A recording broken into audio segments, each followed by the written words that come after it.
dhegeystayaal ku soo dhawaada barnaamijka aanu kaga hadlaynay xeerka guddida hay'adda dhowrista tayada Jamhuuriyadda Somaliland. barnaamijkana waxaynu ku soo qaadan doonaa xubinta labaad qodobka 8aad ee qaab dhismeedka guddida. qaab dhismeedka guddida hay'adda dhowrista tayadu wuxuu ka kooban tahay ba guddida hay'adda, ta gudoomiye, ja gudoomiye ku xigeen, ha agaasimo guud, kha xafiisyada gobolada iyo degmooyinka.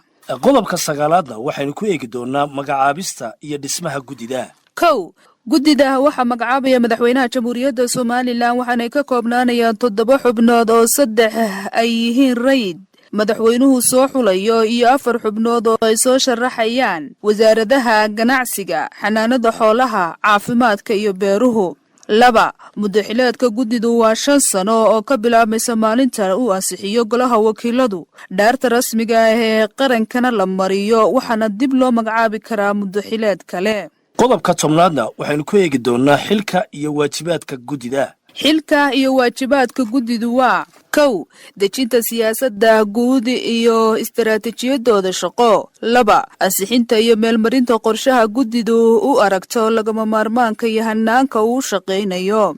3 ansixinta miisaaniyad sanadeedka hay'adda. 4 ogolaanshiyaha baahida dalabka shaqaalaha. 5 ansixinta xeroosaadka guddida. 6 ansixinta heshiisyada iyo macaahadooyinka ay hay'addu u aragto inay lagama maarmaanka u yihiin hawsheeda ee lala gelayo dhinacyada kale ee gudaha iyo debaddaba. qodobka 11aadna waxa uu ka waramayaa awoodaha guddida komishanka. guddidu si ay u fuliso xilka iyo waajibaadka saaran waxay awood u leedahay inay baadho dhammaan anfaca agabka, alaabta iyo ashyaada soo gelaya dalka ama lagu sameeyo dalka gudihiisa. 2 inay soo saarto go'aamo ay ku joojinayso isticmaalka alaab ama agab ama lagu xidhayo goob ganacsi. 3 goobaha ganacsi ee ay taallo alaabtu ay baadhay guddidu kadib marka ay si habboon u ogeysiiso mulkiilaha ama cidda haysata goobta ganacsi, bixiso shahaadada tayo dhowrka. 5 u soo jeediso hay'addu cidda ay khusayso in lagala noqdo ruqsad ganacsi ganacsadihii ka hooseeya halbeegga tayo dhowrista. 6